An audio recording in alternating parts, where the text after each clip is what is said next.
Thank you, French, but shalom, greetings to you all. Happy spring, everybody.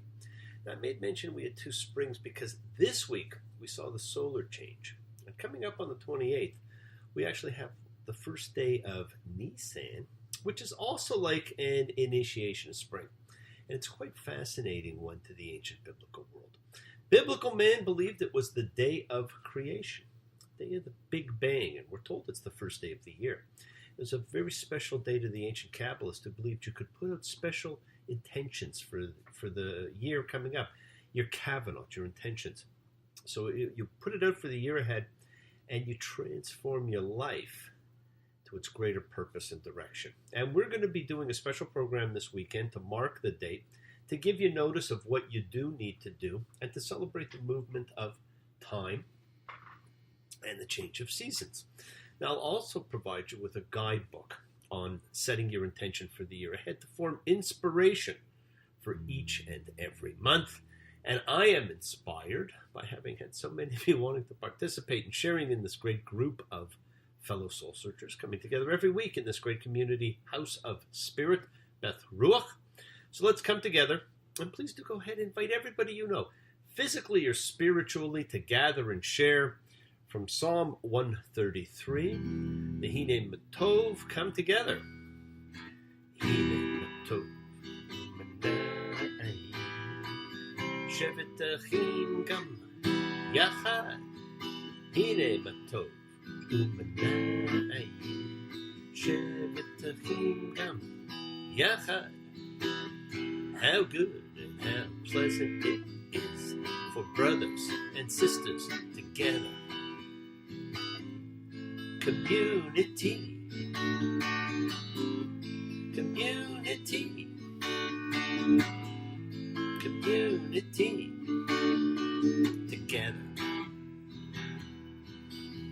Well, we are a community together, my friends. We share our ups, our downs, our celebrations, our joys, our sorrows, our gains, our losses, our feelings, because it is a safe environment, a safe community for so doing.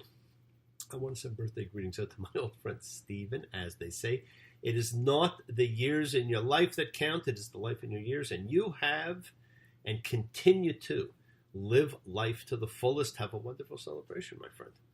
Now, everything about this week centers on spring and beginnings. And because of the lunar calendar, in the Jewish year, the first day shifts from the solar date. Unlike with the Persian New Year of Nowruz, which was fixed to the equinox. So, Happy New Year, Persia. Now, man has marked the turning points of the solar seasons for thousands of years. Ancient tradition from the Celts to the Mayans created elaborate stone calendars that mark the solstices and equinoxes. The Western calendar still remembers them as the first days of spring, summer, winter, and fall. They are special, sacred days. Now, spring is the start of the cosmic year. It is when new life begins, new opportunity, new creation, and when we initiate changes and transformation in our lives. Now, we are given more than enough energy to transform ourselves every day, but we probably waste 98% of it on tensions, on emotional reactions, all unrelated to what is actually occurring. We also waste it on daydreaming and mental chatter. So join us, in the next part of this thing on the weekend when we learn not to do that, when we learn to set our intention for the year ahead. So happy spring, happy new year, happy new beginnings, everyone. Take a deep breath and feel the newness of life. In the misty, tangled sky, fast a wind is blowing. In the newborn rabbit's heart, river life is flowing. Now that was Donovan Leitch, the Sunshine Superman, hurdy-gurdy man himself, lullaby of spring. And there was a Christian hymn written in 1930, which was written to give thanks for each day. But because of its words, it became a first day of spring hymn shortly thereafter. Morning has broken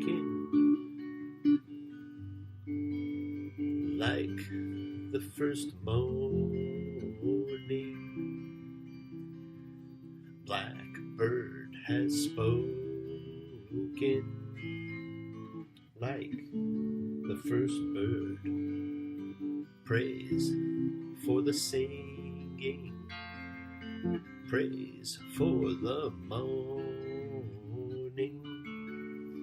praise for the springing, fresh from the word, fresh from the word, friends. In the beginning was the word.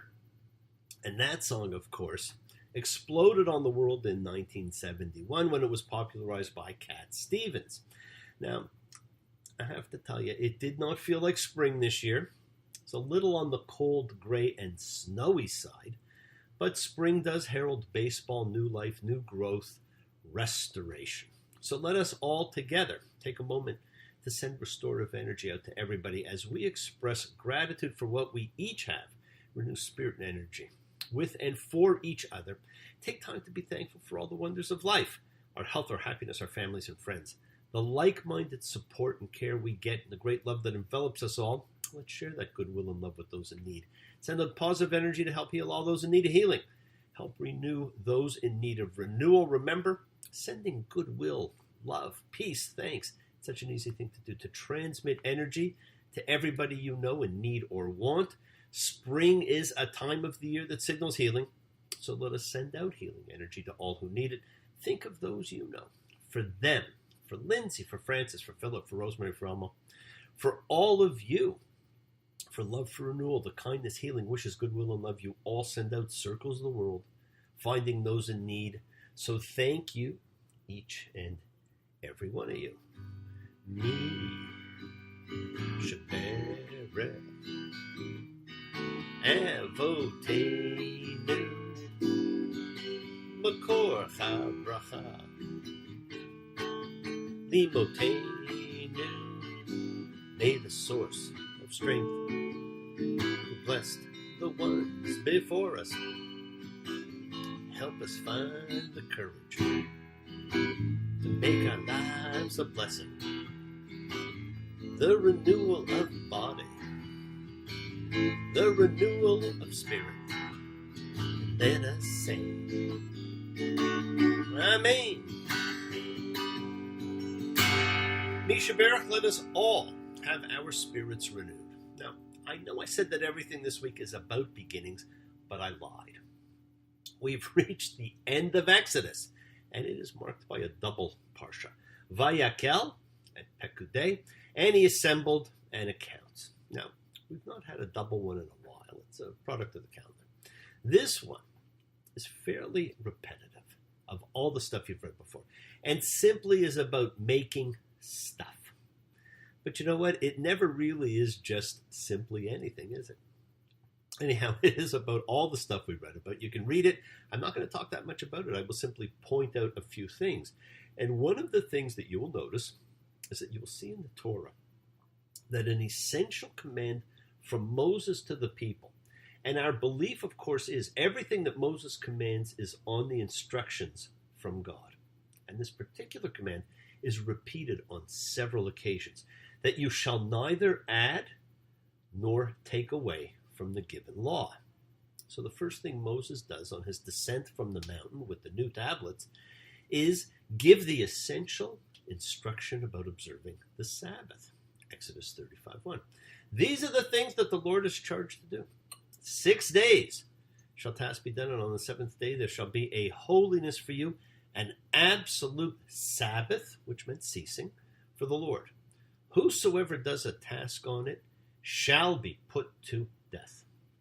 You shall not kindle a fire in all your dwelling places on the Sabbath day. Well, everything we heard God tell Moses last week is repeated, except God said nothing about fire in his instructions to Moses. Now we know that the Sabbath is about separation and sanctification of time. It is about peace and respite, about family. It's about community. It's really, really important. We're told over and over again. It's the one commandment never to break. So why didn't Moses just stop at put to death? Why did he change the instructions? Well, if any of you know, please let me know, because I'm not sure.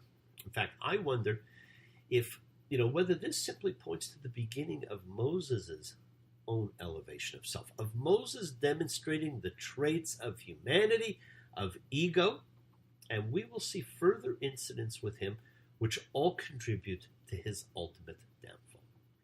Now, one of my favorite parts of this section is the description of the people gathering the material for all of the goods to be made. Now, I want you to notice, friends, that what is considered an extremely sexist text has all the references in this section to men and women equally providing, equally working, equally involved in the sacred. Exodus 35:22, and the men came together with the women. So did the women have more freedom in earlier times, in wilderness times, than when the rules, regulations, and laws were actually formalized for society? I wonder about that. But without Mr. Peabody's Wayback Machine, we will never actually know.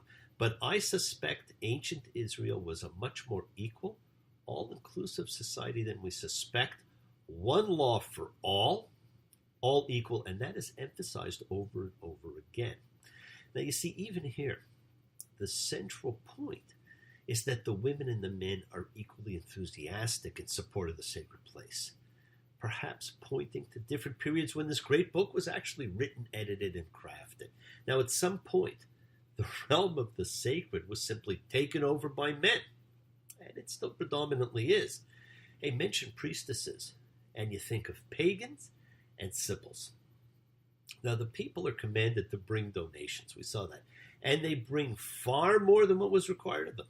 Believe it or not, this is an essential concept ultimately for the entire notion of law and commandment in Judaism.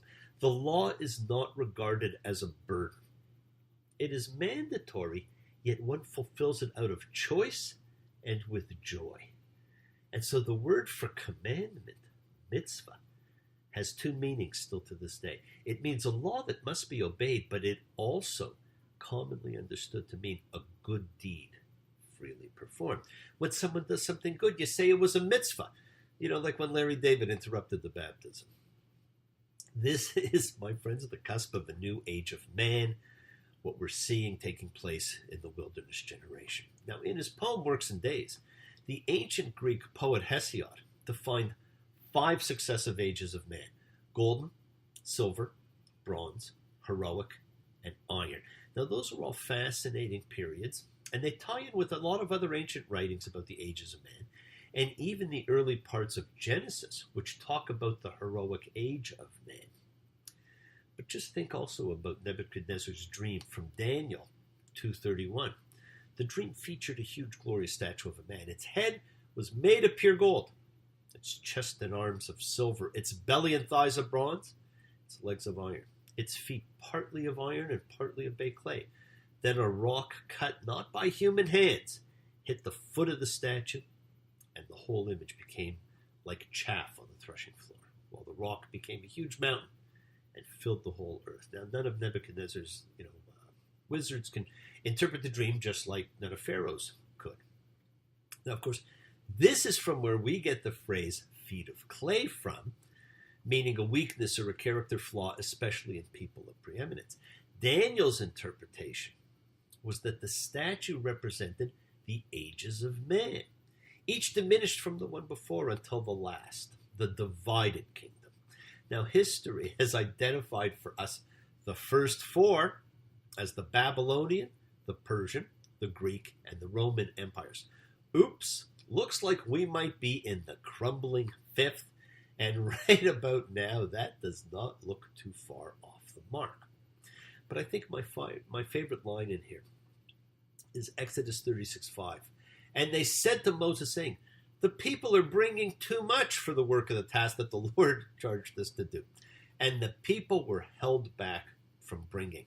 Now, when's the last time your synagogue or church said that? When's the last time anyone who wanted your money said it was too much?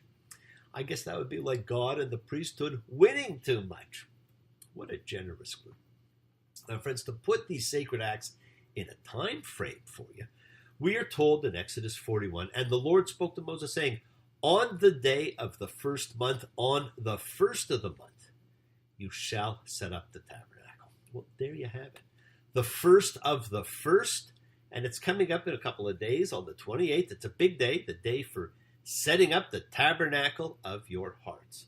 Now, you see, we now know when and what the time frame for Exodus actually was. And it happened in the first month in the second year, on the first of the month that the tabernacle was set up. So 1 year after leaving Egypt. They've been here at the foot of the mountain for a year already.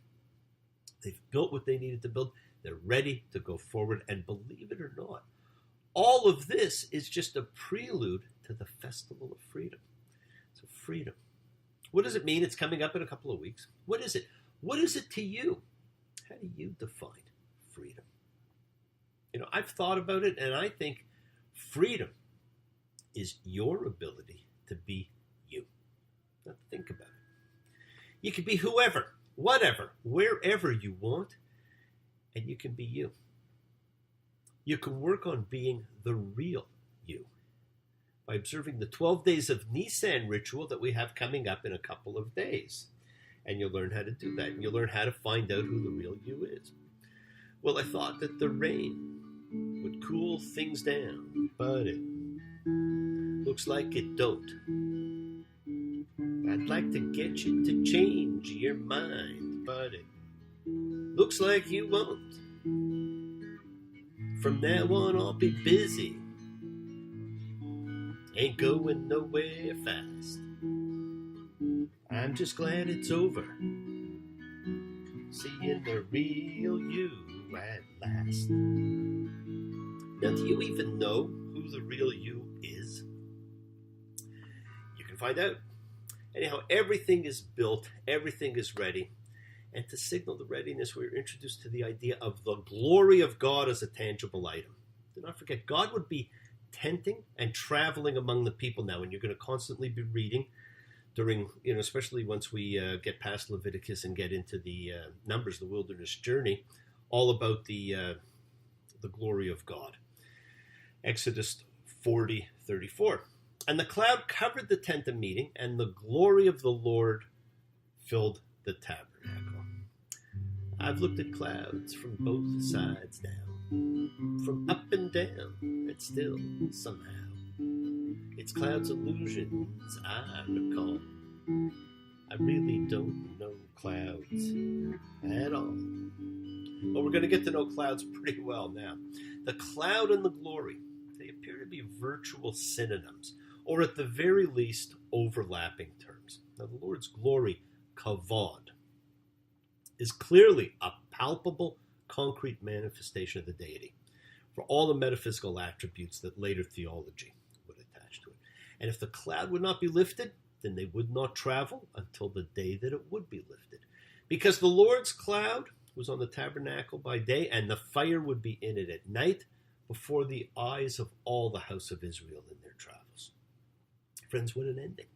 See, the concluding words of Exodus now point forward not to the priestly regulations in the book of Leviticus, which immediately follows, but to the book of Numbers, with its tales of wilderness wanderings, near catastrophic defections, and dangerous tensions between the leader and the led. Yes, the world is sacred. So is everything in it. Express your gratitude, light a candle, make a wish, celebrate your life and the lives of those you love, share your feelings with them, live free, be free, honor your freedom, be well, be happy, and be blessed. Share and honor the light and all who live in the light and continue to shine. Continue to send everybody you know goodwill and love. Pray for peace and freedom for everyone, and end to terror and hatred. Remember, friends, we are a community. We learn together. We celebrate each other. We love each other. We share this ride together, men and women equally. Let us send out love, not fear. Send out peace, harmony, good healing to all who need it. Please do. Learn to forgive. Learn to love. Open your hearts. Honor the relationships of your life. Tell those you love that you love them. Take advantage of the time you have. Enjoy the journey. Take the twists and turns and the patterns that weave through the fabric of our lives in our effort to grow, to learn, to be, to love. So please do love. Send healing, goodwill, and love to all who need it. Share your gift of healing. Now, bless you all. Have a fantastic week, a week of love and light, a week of peace. Get ready to initiate a new year. a new life with all its new opportunities and possibilities. Honor the people of your life. Honor the journey you're on. Honor yourself. Friends, keep your eyes open. Remember, we do set in motion all that happens in our lives. Our intention, our cause, our effect, everything is linked. As I have said, you always have time to forgive and to be forgiven. You do have that knowledge of what is good and bad. So acknowledge what you've done wrong to yourself, to God, and to any person you've wronged. Ask forgiveness. Do so with sincerity, accountability, and vulnerability. Forgive those who've hurt you, and you learn to be forgiving, to be compassionate. Do not stop your journey. Do not stop moving towards your promised land. It is in sight. Keep on dreaming, keep on being, keep sharing, keep shining, keep teaching, keep spreading joy and goodwill. Do not follow fear, follow love. It's always in front of you. And remember to have faith and unwavering adherence to principle, just as I have faith in the principle of love and in all of you. Act with purity of heart and mind. Despise none. Defraud none. Hate none. Cherish all. Honor every child of God, every creature of the earth. May all people know peace in this year, and may you nurture kindness and love everywhere and find yourselves. Now work to be present in the body. Expand your heart, quiet your mind, because the deepest source of real power lies in consciousness and your ability to be present in all circumstances at all times. Work on your intentions. Continue to believe in the premise of decency, of goodness, of humanity. Turn your dreams into reality, and then you'll change your life. Put intent into the new beginnings of the spring of your life. Mine is the sunlight. Mine is the morning, born of the one light. Eden saw play, praise with elation, praise every morning, God's recreation of the new day. Give love, my friends. Embrace love, not fear. Forgiveness, not anger. Be there for someone, because someone is always there for you, whether you know it or not. Be happy, be healthy, be kind, and be loving. I look forward to seeing you all in a few days when we do our change of season and 12-day guide to a new life. Until then, Shabbat Shalom and blessings to you all. Take care.